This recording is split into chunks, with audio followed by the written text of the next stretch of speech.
The forests are places of beauty and isolation, where the line between what we know and what we fear blurs. Tonight we step into the heart of Texas, where quiet cabins and familiar trails give way to whispers of something ancient and malevolent. Stories of witches and unexplainable encounters lurk in the dense forests, leaving even the most seasoned explorers questioning what they saw, or thought they saw. Welcome to Alone in the Woods. I am Darkness Prevails, and in this episode, we unravel a chilling tale of what happens when the ordinary woods you trust reveal their darker side. If you've ever had a harrowing experience in the wild, share your story at darkstories.org or eeriecast.com/outdoor, and it just might be featured in a future episode. Don't forget to leave us a rating or review on Apple or Spotify. It helps more than you know. Now, throw a log on the fire, because the night is still young. The Witches in the Texas Woods, Parts 1 and 2. From Skip McGripple. Hey, y'all! After hearing a story on the Darkness Prevails channel, I was reminded of something that happened to me not too long ago. I have always been very curious, which has landed me in some interesting situations. Some great and some not so great. So I tend to forget a lot of things that have happened to me. I live in the downtown area of a major Texas city. To get away from the city and enjoy the outdoors and some alone time, I would make the hour-and-a-half drive almost every weekend to a small cabin that my folks have in the woods. I've been hanging out at that cabin in those woods almost my entire life, so I felt pretty comfortable there. The area doesn't have many people living there, and it's relatively safe. So one weekend I took some of my friends out there to fish and spend some time away from the city. While fishing on the bank of the river that runs near my folks' cabin, we pulled up some chairs, started a fire, drank a few beers, and watched the sun go down behind the trees. That's the good stuff right there. After sitting around for a few hours, I suggested we go hunting the next morning for breakfast. The guys were not big fans of the idea of waking up early to crawl around in the woods looking for something to eat. They would have rather stayed up all night drinking and fishing and woken up late the next day. "Let's just go hunting now," said one of them. Everyone else agreed and started getting rowdy. I stayed put in my chair and said, No, it's too late and too dark. We wouldn't be able to see a thing out there, man.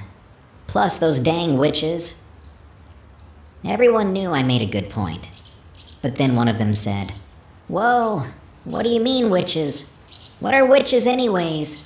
Like, really?" I laughed a bit, because they all seemed so intrigued, and all of the sudden so focused. So I began telling the story of the last time I went camping and hunting in the woods around my parents' cabin. I told them it was just like any other camping hunting trip I had gone out on. I packed a backpack with all the necessities, a .22 long rifle, and an M&P 45 that I always carry.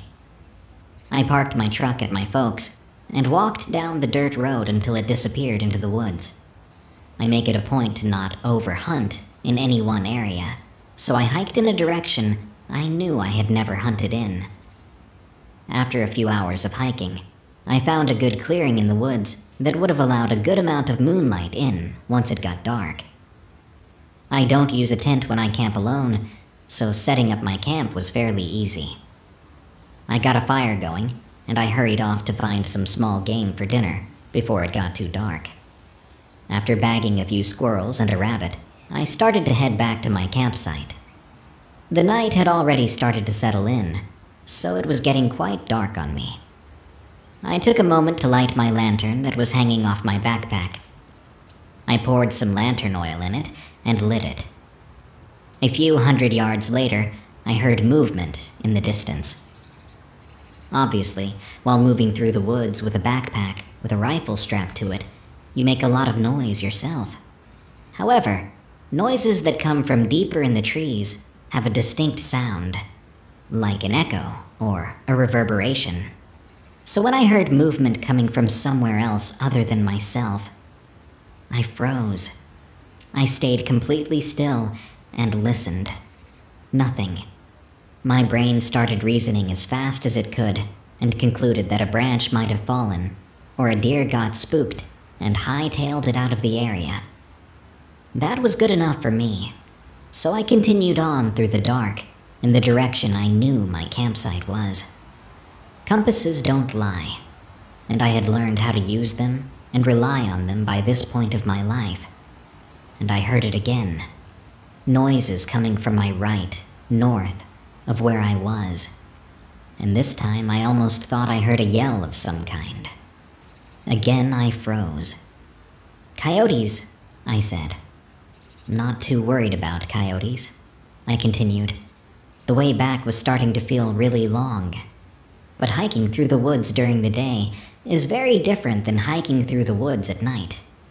You usually hike slower, watch your steps more carefully, so it's not unusual that a hike the same distance could take longer at night than during the day. Before I go on, I feel like I should say that I was recently married at the time. Probably less than a year at that point. Like I wrote before, I traveled a lot throughout my life, and homesickness was not something I was ever familiar with until I met my wife. I'll call her Juliet here. We met when we were both 18, and up until then, I never missed my home, or anybody really, whenever I was away. But once we started dating, I began to finally experience the feeling of being homesick whenever I was away for too long, and in some cases, not long at all. That Friday evening, I left for the woods. I got home from work and sat down with Juliet for dinner before leaving. It had only been a few hours since I last saw Juliet, and yet I missed her so badly in those woods. So much so that I think I almost felt a pain. Having said that, I think it will make what happened next a little more creepy. Again, I heard something. I froze. I stood still in the dark woods and turned to my right. I was deeply confused because I knew exactly what I had just heard. It was Juliet calling me. Although it sounded like she was a bit far, there was no doubt it was Juliet. What is she doing out here? There must be some emergency. I gotta find her. She's probably been calling my phone and it's not even on. Something bad must have happened, I thought, as my brain rushed to rationalize and come up with a realistic conclusion. "Chip!" she yelled through the trees in the distance. My name isn't Chip, but it's what Juliet calls me. And only Juliet. I basically jogged through the dark forest toward where I last heard her, stopping every now and then to listen for her again. Eventually, I had to stop because I hadn't heard Juliet yell for a while. I stood there quietly panicking for what must have been 5 minutes, but every second was torturous. I felt like I had failed to help my wife. She came all the way out here to find me because she needed me, and I couldn't even find my way to her. And then I heard her again. "Chip."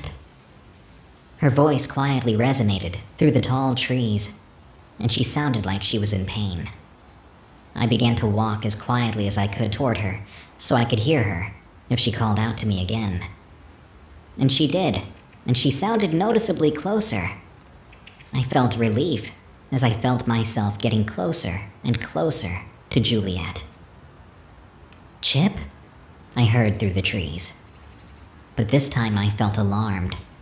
I felt like I was about to be in danger.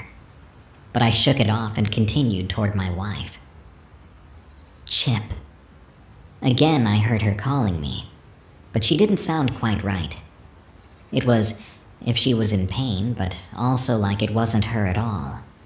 Just like two different people can say the same things in the same pitch and rhythm, but they can never sound exactly like each other. Like there was somebody else pretending to be Juliet and mimicking her voice. But I had heard her so clearly just a few moments ago. I figured she was choking up trying not to cry, so I kept moving. Again and again I heard Juliet calling me as I walked closer and closer. Each time she called, though, her voice sounded less and less like her own voice. By the time she sounded like she was only 10 or so yards away, I was on high alert. It sounded nothing like her by then. Whoever it was calling me, she wanted me to believe she was Juliet. And by then, I knew for sure it wasn't her. I approached carefully with my handgun drawn. This person wasn't moving one bit, but I could tell where she was. I walked closer, inch by inch, holding my lantern up in front of me, trying to see who I was dealing with. Then, peeking from around a tree, I saw 2 eyes reflecting the flame from my lamp. I have to admit, at that moment I was terrified. Juliet is shorter than I am, and I was eye to eye with whoever this was, and her eyes were too far apart to have been Juliet's. "Hey, is everything all right?" I asked, like an idiot. "Chip," she said, "I can give you anything you want." I knew right away what she really was. I knew her malicious intentions. "Jesus, help me," I said under my breath in a fearful whisper, gun still in my hand, safely aimed toward the ground with my finger off the trigger. As soon as the words left my mouth, she visibly flinched, as if she had smelled something disgusting. I could only tell by her silhouette and the reflections in her eyes, though. I stood still, realizing what I had just said, while she backed away from me, back into the darkness. Up until this point during my story, my buddy sat staring at me, completely silent, listening to me speak. "Dude, why didn't you just shoot her? You had a gun, right?" said one of the guys, the youngest of us all. I told them it would have been useless to shoot the witch. It wouldn't have killed her, or even hurt her, probably. "How? Why?" he replied. I began to explain to them what witches really are. People who practice witchcraft and offer rituals to demons, they conjure in return for something they want. My theory was that this witch in particular achieved immortality through the sacrifice of people and animals. I could tell they were thinking it over and trying to decide whether to believe me or not. And to those of y'all listening, I know y'all might think this is unbelievable. And if I hadn't seen it all before, I wouldn't believe it either. The truth is my parents were, and still are, very prominent figures in the church that I grew up in. Being elders of the church community, they both performed exorcisms throughout my childhood. And no, I don't mean the stereotypical Hollywood Catholic priest with the little white thing on his neck, under a black jacket holding up a wooden cross. They belong to a Hispanic Protestant denomination that, in fact, thoroughly disagree with and oppose Catholicism. Being too young to stay home alone most of the time, my folks would take me with them on house calls to pull demons out of people. It was a horrible experience every time. In Latin American cultures, it's not uncommon for people and their kids to visit witch doctors or healers when feeling sick, or when they want their lives to move in a better direction, and sometimes when they want harm to come upon someone who has wronged them. Participating in these rituals is like an open invitation for demons and leaves people vulnerable to demonic activity. So there was always someone in need of help in our community. I watched and listened to everything my parents did during exorcisms, and read every book my dad kept in his office about the subject. By the time I had this incident in the woods, I already knew what and what not to do very well. I resumed my story after explaining a bit more to my buddies. I stood in the dark forest, with my lamp held up with my outstretched arm, until I could neither see nor hear the witch backing away. My adrenaline took a little while to fully dissipate, and then fear hit me hard. I tried walking back to my campsite steadily and quietly, but my nerves got the best of me and ended up almost sprinting through the dark. I was pretty confident I could find my way back, but either way I checked my compass frequently. Yet after running and running in the correct direction, I never reached my campsite. I felt confused and doubted myself like never before. Maybe I really don't know anything about being in the woods. How could I have gotten myself lost? I wondered. I turned around and walked until I saw a familiar pattern in the trees. Once I felt confident about where I was, I forced myself to walk back to where I ran into the witch. When I found the tree she was initially hiding behind, I stared at it for a good while, expecting her to peek around it again. But nothing. Thankfully. I retraced my steps back to where I detoured off my path to follow Juliet's voice. And after hiking a bit longer, I found my campsite. I was exhausted, covered in sweat, scratched up, hungry, and humiliated by the woods. I considered packing everything up and starting on the long walk back to the cabin, but I had no energy. I ate and called it a night. I didn't sleep much, even though I felt entirely drained. The woods were very loud that night, even by a summer night standard. The bugs and animals didn't stop to take a breath for a second, and the owls were particularly aggressive as well. I could hear them screaming near and far. All night, every time I began to drift off into rest, I would get woken up to the owls' screams echoing in the forest, or at least what I assumed to be owls. I turned to look at the guys and asked them if they were still down to creep into the woods. They looked at each other and hesitantly said yes, nervously chuckling. "Well, y'all go ahead. I'm not going in there right now," I said, laughing to myself. "But it didn't do anything to you. You scared her away," one of them said. "Maybe, but only because I said Jesus," I replied. "Well, then just say it again if she comes back," he said, noticeably irritated. "It's not that simple," I said. "I think you really have to believe for that to work, and I can say I really did believe back then. But now, I won't be calling on anybody to come help me." After I said that, I don't remember much about that night, other than all of us ending the night by watching Blood Diamond in the cabin. It's the only movie my folks have in there.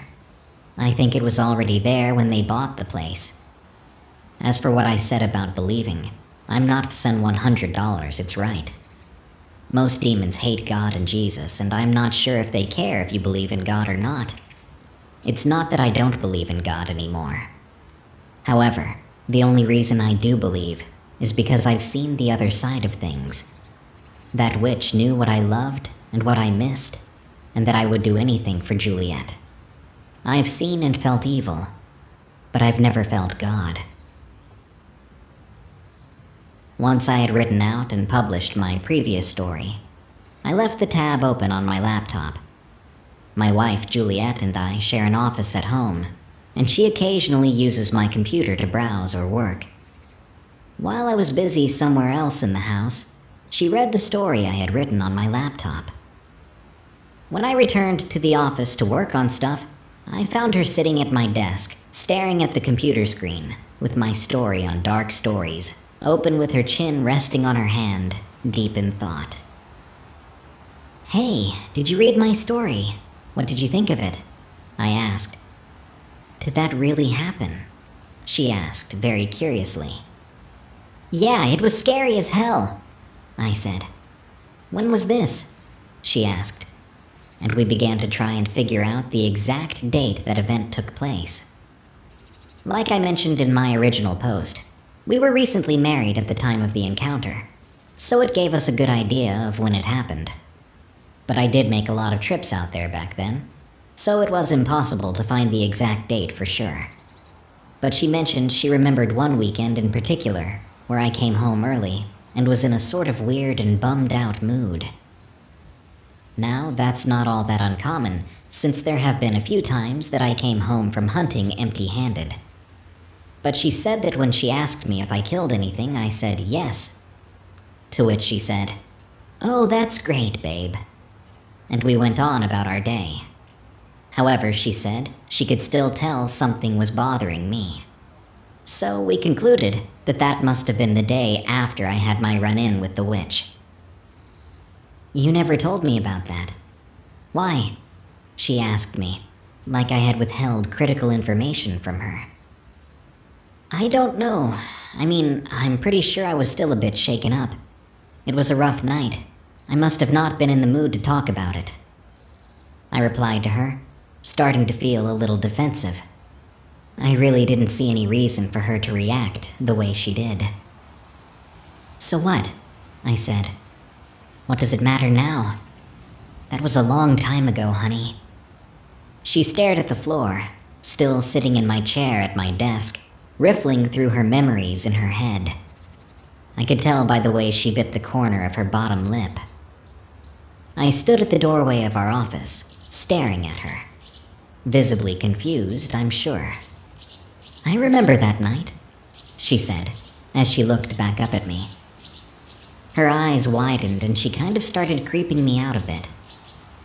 I was in bed watching TV and I kept hearing noises and taps at our window, so I crawled to your side of the bed and raised the blinds to take a look. And? I asked. Now I really didn't know what to expect. There was an owl standing on our AC unit. Like I said in my earlier post, we used to live in an apartment in the downtown area of the city we live in. Our apartment had an AC unit in our bedroom that took up half of the window next to my side of the bed. The blinds came down from the ceiling and rested halfway down the window on the top of the AC unit. Our room was on the second floor, so there wasn't any chance there was a person standing outside our window. When Juliet lifted the blinds, she said she saw the owl and sat there fascinated, watching it for almost an hour. She said she talked to it every now and then to see if she could get it to hoot, but it never did. It just stared at me the entire time, Juliet said. Eventually it just flew away. You think that was the witch I saw that night or something? I asked her, a little skeptical. She said it could have been a type of astral projection and/or shape-shifting the witch could have used to get to her. Juliet's theory was that the witch in the woods went to meet her at our apartment to look at her and listen to her in order to mimic her back in the woods and lure me to her. Although Juliet was never involved with the exorcisms my parents performed, she did witness a few before we separated from their practices and distanced ourselves from them. The experience led her on her own journey into studying witchcraft and the occult, and she has gained a deeper understanding of certain practices that I haven't. I'm not sure exactly what went on that night at home, and as far as I'm concerned, Juliet could very well be right in her theory. After all, with experience and a deep understanding of how to acquire and use power, there's very little that isn't possible for a witch. Juliet and I laid in the guest bed we have in the office for the remainder of the night, discussing her theory and all the possibilities. She also brought up our yearly camping trips since getting married, and noted that we almost always had owls perching up on trees above our tent and on the ground around our campsites. I told her I once woke up during a solo summer camping trip to find 3 owls standing about 10 feet away from my feet. They were rather large and were making threatening hisses and screeches. I didn't wait around for too long. Since I don't use tents when I camp alone, I packed up fairly quickly and took off toward my truck in the middle of the night.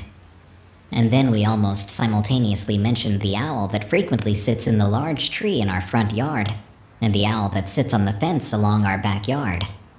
I have begun to consider that it might be time to call for help again. 2 for 1. From Smiling Ginger 926. Trigger warning.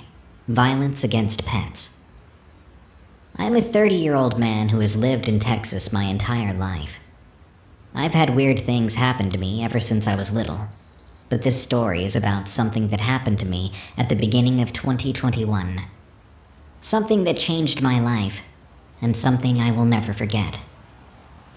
My divorce was coming to a completion as I sat in my new home, 2 acres in central Texas, on land, with half of it going into the surrounding woods. We had neighbors, but the property we bought was on the outskirts of a friend's land, and was around half a mile from the nearest one. My home is around half an acre from the edge, and I often enjoyed sitting on my porch and watching deer with my new loves, my girlfriend, and our 1-year-old puppy. One night after a nice home-cooked meal, my girlfriend smiled at me, causing me to swell with newfound happiness I had forgotten even existed. We watched some YouTube videos and got ready for bed. I let our dog, Mazikeen, out one last time before stretching and putting some dishes in the sink. But as I did, something caught my eye through the window above the sink. A set of red dots at the fence line. They almost looked like 2 laser pointers pointing a few inches apart in the bushes. I shook it off, thinking my mind was playing tricks on me. I worked nights usually, and passed the time at work by listening to Darkness Prevails, so I figured it was just the usual mind racing back to the stories. I looked at the time and realized our fur baby had been outside for around 20 minutes, which for her was odd, because by now she'd have been scratching at the door. Shrugging, I sat down and decided to wait for her to let me know she was ready to come inside. I dozed off, but startled awake when I heard a yipping sound. Slightly confused about where I was, I looked at the time and realized it had been an hour and a half since I let her out. I heard the yip again, and thought maybe coyotes were outside in the woods again, and maybe she'd gone to investigate. Getting worried, I strapped my pump-action 12-gauge to my back and walked out the front door, calling her to come inside, but got no reply. Even more worried, I grabbed my inspection light, which was a headlight rated to 720 lumens, and for anyone who is familiar with these lights, knows it's very bright. I turned it on and pumped my shotgun before I walked towards where the yipping was coming from. Around 15 feet from the house, what I saw horrified me. There was a small spatter of blood in the grass. Scared and angry at whatever had happened to my pup, I called her again louder and began following a trail of blood. I heard something run behind me, something fast, something heavy. I whipped around, gun pointed high, but didn't see anything. From the direction I had just been looking a moment before, I heard a deep laugh and turned slowly back to the spot. I could tell it was tall. Even hunched over, it was around 6 feet off the ground. I'm only around 5'7", so this thing was massive. I kept my gun trained on it, even though I was horrified, as I watched it stare at me. It raised its clawed hand up and bit into what it was holding. I stumbled and almost dropped my 12-gauge as I realized it was Mazikeen, her limp, lifeless body dripping blood down its arm and face, a face that haunts my nightmares to this day. It was a skull crossed between a wolf and a deer. In fact, it had antlers, but they were strange. Instead of typical antlers, it looked more like jagged tree branches growing from its head and down its shoulders and spine. Angry at whatever this thing was for taking one of my family from me, I took 2 steps forward and put a slug into it, pumped it, and unloaded another into it. Both rounds hit and splattered black goo on the tree behind it. It screeched and leapt 15 feet into the nearest pine tree. It looked down on me, and I felt goosebumps, like it was telling me I had just messed up. I uttered a very impolite word and started to run backwards, never lowering the gun out of fear. That's when it charged me, jumping down and running straight at me like a hound of hell. Cursing again, I pulled the trigger, and I saw it easily dodge it and gain ground. Terrified, but unable to do anything, I tried to outrun it the remaining 20 feet to my door, but ran into something solid. I looked up, and to my terror, realized there was another. It cocked its head at me and opened its mouth. Huge, jagged teeth dripping with saliva and dried remains of past victims. It dropped down, arms on either side of where I'd fallen, and began to laugh. It was an eerie sound, but it seemed to come from everywhere, but nowhere. I could feel its rancid breath as it lowered, and I began to realize this was it for me. I tried to push it away and flattened myself to the ground further, but it didn't do any good. It just continued slowly, torturously, almost as though it was enjoying eking out every ounce of fear that it could. Closing my eyes tight, I waited to feel its teeth sink into me when I felt its weight lift off me and a loud crash. The other one had leapt onto it, and they were slashing and ripping at each other's emaciated flesh. It was vicious, and it had the aura of watching two ancient titans battle. I quietly stood up, grabbing the gun as I did, and watched in horror as I eased to the front door, and it dawned on me that this was a battle for food. Me. I tried to dart the rest of the way to the door, but it didn't do any good. They realized I was escaping, and turned to me and screeched together in a sound that made me feel as though my head was going to split in two. I made it to the front step and fell, feeling paralyzed. They both stared back at me when the front door burst open. My girlfriend was standing there with a Taurus 9mm I had gotten her for her birthday. She fired 2 shots into each one's chest, and they jumped back again and screamed.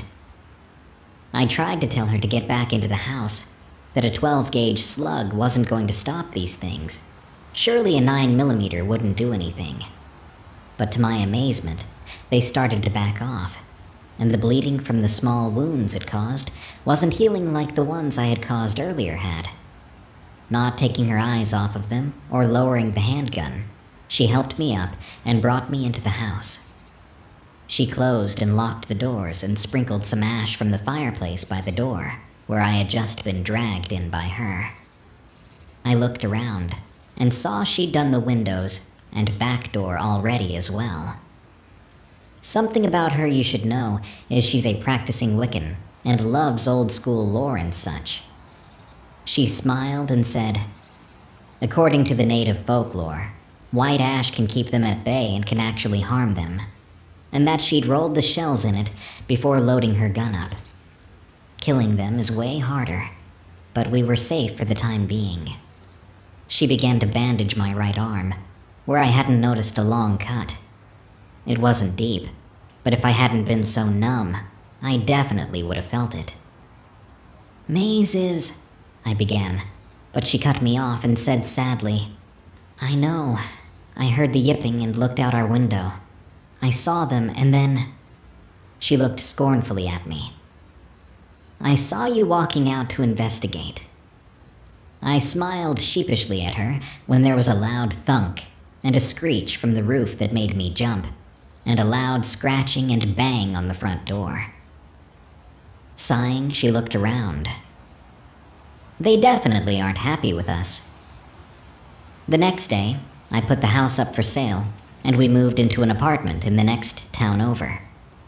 When we had gone to collect our things for the move, I bribed several friends with beer and barbecue to come with us to help. I walked to the edge of the woods to try and get Maze's remains for a proper burial, but all I found was her bloody collar and black goo on the tree and ground where I'd hit it. I looked into the woods because I felt watched. I saw it deep inside the woods, just out of sight of the others, smiling at me. And then it just vanished. I ran back, and we packed as much as we could. In total, it took us 2 days. On the way to our apartment, I was riding with my buddy, and he asked me what happened to my back door. Confused, I said, "What are you talking about?" And he replied, "There were 3 bloody gouges deep in the wood. It looked like a bear or something, but whatever those claws belonged to were huge." He hesitated and said, When I touched it, the blood was still wet and warm. I blanched and told him to get me the hell out of there. I never went back, and I hope that I never have to. I almost died, and was only saved because of my now amazing wife and the creature's own greed. I know what they were, and I never want to see another Wendigo as long as I live. I drew a picture of the creature I saw. Believe me or not, I have the scars and memories to prove it. It attacked us. From It's Me, Mr. P12. This story happened about 4 years back on my 20th birthday. It was a Friday night, and I was hanging out with my friends who we'll call Jack, Brian, and Steve. It was just the four of us, as this was the period of the pandemic, so most people were shut away. So despite the fact we really couldn't have a huge party, we were still having fun. After the party, we wanted to do something fun and interesting. We decided to go for a walk in the woods. I know, stupid, right? A walk in the woods in the middle of the night was unnecessarily risky. But we were bored and wanted to do something fun before the night ended. I lived out of town, and my house was surrounded by woods. We walked into the woods, and we decided to play hide and seek. I know 4 grown men playing hide and seek in the woods, but it sounded fun at the time. We decided that Brian would be the one that will be first to seek. As Brian counted, the 3 of us split up, and I saw Jack crouching down in some bushes, and Steve hiding under a huge rock. I climbed up a tree and sat in one of the branches. A few moments later, Brian yelled out that he was finished and started searching for us. While Brian was searching, I wanted to see how the trees looked from above, so I climbed higher and higher until I reached the top. As I reached the top, I realized that the woods had suddenly gotten very quiet. I felt a little uncomfortable because it felt as if I was being watched. I looked around me and saw these lights a few yards away from me, in another top of a tree. I watched these lights for a few minutes until I realized that these weren't lights. They were eyes. Big yellowish eyes looking at me. These eyes slowly began to lower down the tree they were in. As I watched them slowly fade away, I heard Brian screaming, "I found you, Steve!" I looked down and saw Brian walking under me, and then, out of nowhere, I saw a huge shadow creeping behind Brian. I hurried down the tree, trying to warn my friend, but I heard a scream, an awfully loud scream of Brian yelling out. Me and Jack came running to see what happened, and what we saw was the most disturbing thing I have ever seen crouching over Brian, with its back turned to us. The moon gave us enough light to illuminate the thing. It was black as the night itself and skinny. Jack threw a rock at the thing, and it didn't even flinch. It slowly turned around, revealing a mouth that had long and sharp teeth. But the most unsettling part of the thing was its eyes. The thing stood up, and it was huge, like 7 to 8 feet tall. It didn't have a nose and had these deer-like antlers on its head. We looked at the thing as it looked back at us, not knowing what to do. On the other side, I saw Steve signaling me that we should make a break for it. We agreed, and Jack and I turned around and started sprinting for the house.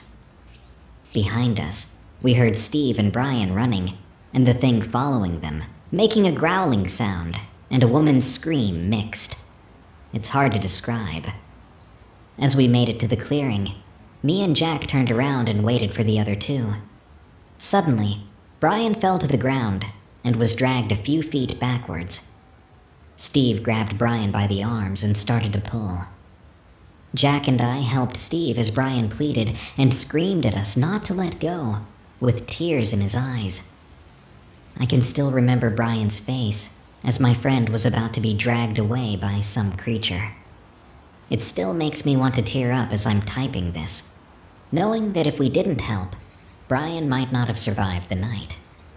Steve picked up a big stick and struck the thing in one of its eyes. The thing let out a scream so loud it felt like my eardrums were about to burst. It stood still, and I kid you not, it smiled at us, revealing its grotesque-looking teeth. It turned and darted into the woods. We didn't waste any time as we helped Brian to his feet, and we saw that his leg was bleeding profusely. We ran back to the house dragging Brian, still hearing those screams of the thing in the woods. We called 911, and when the paramedics arrived asking about what happened, we just said that a bear attacked us. But we all know that what we experienced was not a bear.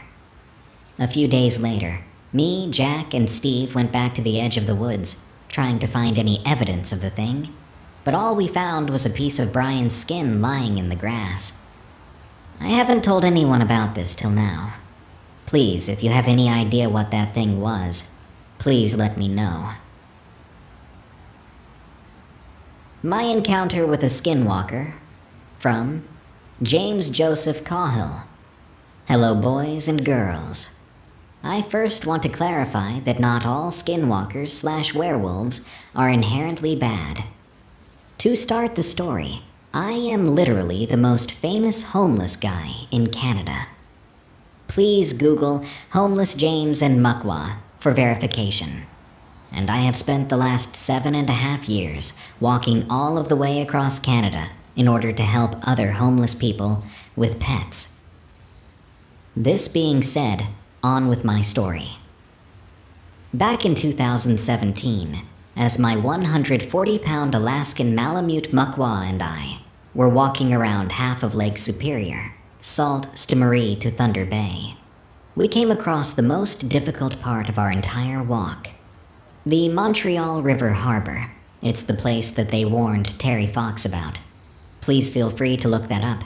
Anyway, this is not the highest or longest hill in Canada, but it is literally the steepest hill in Canada. Now, Montreal River Harbor has an enormous hydroelectric power plant that not only supplies power as far north as Wawa, Ontario, it also supplies power for both Sault Ste. Marie, Ontario, and Sault Ste. Marie, Michigan, sister cities. And although several dozens of people work there, there are only a very small handful of people who actually live there. There's the guy who owns the food truck and the family that runs the Twilight Campground. And that's absolutely it. For 200 kilometers in every direction, there are no residents, aside from the people I just mentioned. Walking into Montreal River Harbor, we had already planned on spending a couple of days at the Twilight Campground, and exactly 15 kilometers further north was our next planned stop at the Agawa Bay Campground. They had campers and staff, but no residents. For this story, I do need to inform you that my dog Muckwa was 8 years old at the time, and she had never been fixed. I always wanted to breed her, but never got around to it. During our 2 days at the Twilight Campground, Muckwa had been in heat. This will come into play a little later. I also need to tell you about our cart. I had started by pushing all of our belongings in a double-wide 3-wheel jogging stroller. But the more items we collected, the more weight, and the stroller just couldn't handle it anymore. So I built my own cart, capable of carrying up to 700 pounds. At this time, I had about 600 pounds in it. Now, Muckwa and I would usually walk around 20 to 25 kilometers per day. Back then, I was a lot younger and in way better shape. So the 15-kilometer walk from Montreal River Harbor to Agawa Bay should have been no problem, right? Wrong. That hill was so bloody steep that it took us 6 hours to walk the 4 kilometers to the top, and then another hour just to recuperate from it. So about 10 kilometers into the day's walk, it started getting dark, and we needed a place to rest for the night. I also need to mention that during this time we were being followed by something really big with gray fur that I kept on seeing out of the corner of my eye about 50 yards back in the woods. Well, about half an hour before dark, We finally came across a place called Crescent Lake Park. So I pushed the cart to the back of the park's parking lot and set up our tent. I got us something to eat, and we went to bed. Mukwa always slept in the tent with me. Around 3 a.m., I was woken up by a very large animal walking circles around our tent. So I switched on my inside light, grabbed up my flashlight, and opened up the tent flap. I found myself exactly 18 inches and face to face with a 200-pound plus great gray Canadian timber wolf. These are the largest wolves in North America. And at this point, most people would be soiling their pants. But please believe me when I tell you that this was literally the most hilarious sight I have ever seen in my entire life. This guy looked exactly like a bumbling teenager overloading on hormones. He was staring at Mukwa, even though his eyes looked crossed to me. His tongue was almost hanging on the ground, and he was doing a little side-to-side two-step with his front paws. In other words, he was thinking with the little head instead of the big one. And as far as he was concerned, I may as well have been a tree stump. By this time, Mukwa had woken up, and just as she stood up, this comical bonehead comes walking right into the tent like he owns it, walks right up to Mukwa, licks her once on the side of her face, and then walks back out and starts dancing from side to side right out front of the tent. And before I could do anything to stop her, Mukwa walks outside and starts playing with this guy.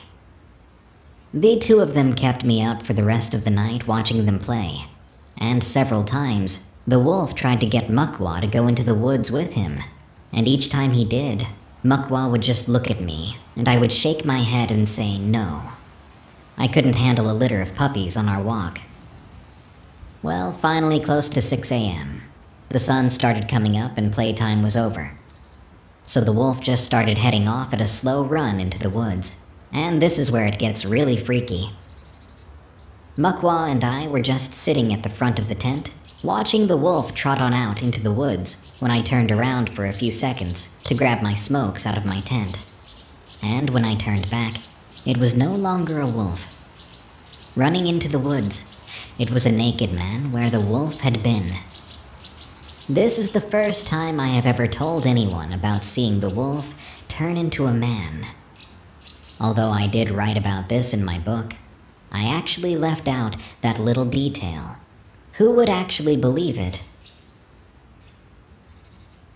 Witch's Way. From C. Philly, 100. Over the river and through the wood. My friend Elle and I were walking down this old Forest Service road, locals call Witch's Way, talking about the legend of Slender Man. I was saying that I thought it was just an urban legend that had gone viral because some girl killed her friend or whatever. We were walking down this dirt road, walking my dog, when we heard something off in the woods before us. At first it sounded like the wind, but then it sounded like a chainsaw or a dirt bike or something, and then again it was more like a deer in distress, and then like the wind again. The weird thing was, my dog was fixated on the sound, and he was freaked out, which put me on high alert. I knew there wasn't anything for miles around, and that's why the sound of a chainsaw was so unusual. Anyway, we paused for a moment to reflect on the sound when this pine tree, like 50 yards off, started shaking violently. I got this eerie feeling that something was really not right. The air itself just felt unnatural. I felt myself becoming disoriented, and my nose smelled like gasoline mixed with rotten garbage. I fell to the ground, and I thought I could see something moving through the trees at a freakishly fast pace. It reminded me of when those people were running around in that Naruto style or whatever that whole Area 51 thing was about. I looked over at Elle, and I had to second-guess myself, because Elle seemed to be just fine, while meanwhile I was feeling like I was about to pass out or vomit or both. But that impression didn't last long, because when I turned around again, Elle was doubled over, spitting and puking all over the ground. The stench of natural gas was so strong, I thought there must be a burst pipe somewhere, and I was trying to fight off the urge to fall asleep. My dog was whining and growling at the trees, which were all seemingly swaying now. Again, we heard that unnatural wind sound, almost like someone was breathing through a hollow wood whistle or something. And again, I saw someone or something darting off in my peripheral vision. I couldn't really focus on any one spot, but now it seemed like multiple figures moving from tree to tree, flowing back and forth with the trees, causing an optical illusion that made me feel like heaving. It sounded like chanting coming from the trees. I fell on my back and felt myself slipping away. I knew I couldn't hold on for long in this semi-conscious state. I heard a dry crackling sound coming from just above my head, and I looked up to see my worst nightmare coming to life. There before me was an incredibly tall woman. I am 6'2", and I swear this lady was towering over me. She had sickly black hair, and her face was shrouded in shadows, but she wore a tattered and threadbare cloak that smelled strongly of sagebrush. She slowly reached out to touch me, and I had this dire feeling that I would surely die if she made contact. Her hands were long and crooked, and her fingernails were caked in grime. My dog lunged at the thing, and I crawled backward, trying my best to get as far away from this wicked hag as possible, given my highly impaired state. The smell of gas mixed with burnt sage was sickening. The witch woman kicked my dog and appeared to hover above the ground before letting out a shrill shriek and flying right at me before peeling off back into the trees again. I couldn't believe what my eyes were seeing. Had I really just seen a 10-foot witch creature fly off into the woods? Was this perhaps but a mere side effect of whatever gaseous odor had permeated every fiber of my being? Was I simply hallucinating, or was this really happening? Again, the thing flew out from the trees, seeming to glide across the ground as it reached its pale, crooked fingers toward me again. I could see her face now. I couldn't tell if she was extremely beautiful or extremely hideous. She looked like a young Irish lass mixed with a wicked old hag and a great white raven all at once. She had no lines on her face, but I knew this woman was as old as the hills. Her eyes were whitish gray, and once I made eye contact, I couldn't look away. I was transfixed, entranced by her sorcery. She muttered a low, guttural curse, and I felt my feet leave the ground, back parallel to the cold black earth, and head contorted, looking back. She hissed at me, and I felt a burning sensation in my abdomen. I truly thought my stomach was about to explode when my dog threw himself into the woman with every last ounce of strength he could muster in the gaseous haze. I fell to the ground and grabbed my dog's collar, pulling him down the hill. I could hear the thing cackle before flowing up into a tree, and then leaping from tree to tree back up toward the trailhead. I hoisted myself up to my feet and groaned with the pressure as I think I fractured my ribcage. My dog was whining softly, and Elle was nowhere to be seen. I realized that the thing must have gone after Elle, so I ran back up toward the trailhead, when once more I was hit with that sickening dead and rotten odor. I looked up to see the witch hovering over Elle's seemingly lifeless body, drawing her essence out through her mouth like a faint trail of misty vapor. I grabbed a rock and launched it, beaming this thing in the back and causing her to roll off to the other side of Elle's body.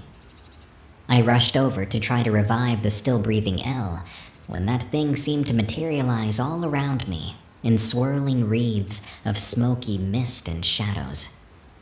I could hear her all around me, in my head, laughing at my inability to fight back, splaying my mind like a hide when it's drying, sucking my heart out by some weird osmosis, draining my essence and blunting my senses. My vision was blurry, but I could still see this woman cackling in the shadows and filling my mind with dark and evil thoughts. Her face was crooked and distorted, her eyes raving mad and demonic. I fell back on my knees and prayed that God might deliver me from this wicked hag. And just when I thought all was lost, a single ray of sunlight shone down through the shadowy mist and illuminated the murkish wreaths, causing them to burn off in little waves. I threw myself into the light and could feel the evil peeling back. When I came to, Elle and I were lying in an open field, my dog by my side. The birds were chirping and the frogs were croaking, and the sun was still high in the sky. I wondered if it had all been some terrible dream when I noticed that there were 5 fingerprints seared into the flesh of my right arm, where that thing had apparently grabbed me. I think I lost consciousness again, or went into shock or something. But I'll tell you what, I'm never going back down Witch's Way again. There's a Bigfoot in Arizona. From Dying Cry 53. This story starts back in the year 2015. I was 12 and we lived in a small town in Arizona called Payson. It's surrounded by miles of woods. I lived about a mile out of town, and at night I'd go out in my front yard and do knocks, and I did a pretty good Bigfoot scream. But the night I stopped going outside alone, I'll never forget. It was a Friday, and I was outside doing my routine, and all of a sudden, my neighbor screamed. Not like in an annoyed way, but in fear. And after that, she slammed her front door, and I heard the heaviest, hardest footsteps I have ever heard in my life. I was terrified, and I've never been scared of anything but this. This was something completely different. It started getting closer. I jumped up and ran into my house, locking the door, and almost passed out from the fear. I turned my front porch lights off and looked out the window. And there it was. Bigfoot. It was crouched, eating a poor cat. I stopped breathing. I knocked on the window, and that's when it stopped and looked straight at me. I kid you not, it started standing up. My blood ran cold. It stood at 8 feet tall and started to make a rumbling sound. I backed up and went and told my mother and father. My dad told me to get the .410 shotgun, and he grabbed his .30-30. But the size of that thing, you would most likely need a 12-gauge slug to slow it down, and if that doesn't work, maybe a .50 caliber. We went outside about an hour and a half later, putting it at about 12 a.m. But as soon as we stepped out of the house, we were hit with the most disgusting rotten smell. I had helped my father move a week-old roadkill elk, and this was much worse. It was so bad my eyes started watering my dad, and I walked up to where I saw it, and sure enough there was blood and cat hair. My dad stopped and looked me dead in my eyes and said, "Cam, you just encountered a Bigfoot." I'm 21 now, and I'm engaged. I have never forgotten that night. I have since told my fiancée she's a bit skeptical. I don't blame her, but I am a man of my word. However, I can understand how some people don't believe in Bigfoot. But the thing people call Bigfoot is big. He's not going to hide in small places. He's going to be deep in the woods and away from civilization. And some of you may be wondering how I saw it. Maybe it's because I attracted it, or maybe it was a young one that was curious. But all I know is that Bigfoot is real and dangerous. Be aware of your surroundings in the woods, because no matter how much you feel comfortable in the woods, thinking you are alone, you never are and never will be. The woods are their home. Think of it like you're a guest to them, and you messed up their house. I still go into the woods, but I am a little more aware of my surroundings. Maybe trolls. From Larper. Hello. Here is one of many experiences from the Danish wilderness. I live close to a medium forest around a lake. There are many stories from the area over the years of people who have seen trolls, hulders, ghosts, and witches, and there are also some who have mysteriously disappeared. I used the area to practice for